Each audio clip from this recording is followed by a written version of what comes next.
ఇలాంటి సేవలు అన్నిటికీ కూడాను ప్రత్యేకంగా వారి సేవలు అందిస్తూ మేము ప్రజలకు సేవ చేయాలనే ఉద్దేశంలో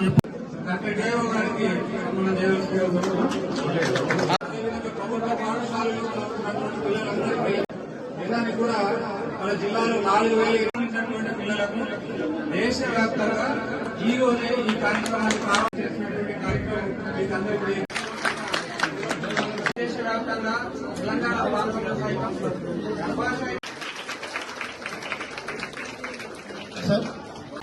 ఈరోజు భువనగిరి జిల్లా కేంద్రం భువనగిరిలో ఇక్కడ జీజీహెచ్ ఏదైతే జనరల్ హాస్పిటల్ ఉందో మరి ఇక్కడ ఏదైతే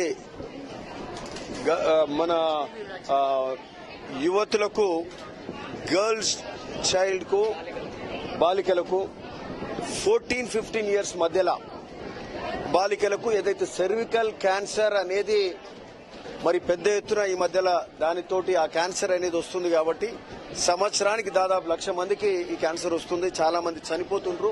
ఆ క్యాన్సర్ కు వ్యాక్సినేషన్ అనేది ఈరోజు మహిళా దినోత్సవం సందర్భంగా ఈరోజు 8వ తారీఖు నాడు ఇంటర్నేషనల్ ఉమెన్స్ డే ఏదైతుందో ప్రపంచ మహిళా దినోత్సవం సందర్భంగా ఇది కేంద్ర రాష్ట్ర ప్రభుత్వాలు మరి national health machine and commissioner health and family welfare వాళ్ళ ఆధ్వర్యంలో స్టేట్ అండ్ సెంట్రల్ ఆధ్వర్యంలో ఈరోజు ఈ వ్యాక్సినేషన్ ప్రోగ్రాం రాష్ట్ర వ్యాప్తంగా జరుగుతుంది. ఇక్కడ భువనగిరిలో ముఖ్యంగా ఇక్కడ ఇప్పుడే మొదలు పెట్టడం జరిగింది. చాలా సంతోషం, గొప్ప కార్యక్రమం.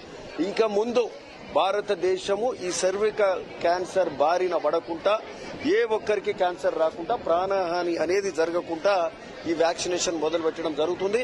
గత 10-15 ఏళ్లకెళ్లి ప్రపంచవ్యాప్తంగా చాలా దేశాల్లో కూడా ఇది నడుస్తుంది. ఎక్కడ కూడా ఇతరత్ర వేరే ఏమంటారు కాంప్లికేషన్స్ అనేటివి కూడా ఏముంటాయి. ఇది చాలా సేఫ్ ఇమ్యునైజేషన్. ఇది దేశవ్యాప్తంగా ఈరోజు మొదలు పెడుతున్న సందర్భంగా మరి అందరూ కూడా ముందుకొచ్చి తీసుకోవాల్సిన అవసరం ఉంది. ముఖ్యంగా 14-15 ఇయర్స్ గర్ల్ బాలికలు తీసుకోవాల్సిన అవసరం ఉంది. బాలురు కూడా తీసుకోవాలని కూడా చెప్తున్నారు. ఇప్పుడు మేడం చెప్తా ఉండ్రి బాలురు కూడా అంటే బాయ్స్ ఆల్సో అవసరము. పర్టికులర్ గా బాలికలకు మాత్రం ముఖ్యమైనది.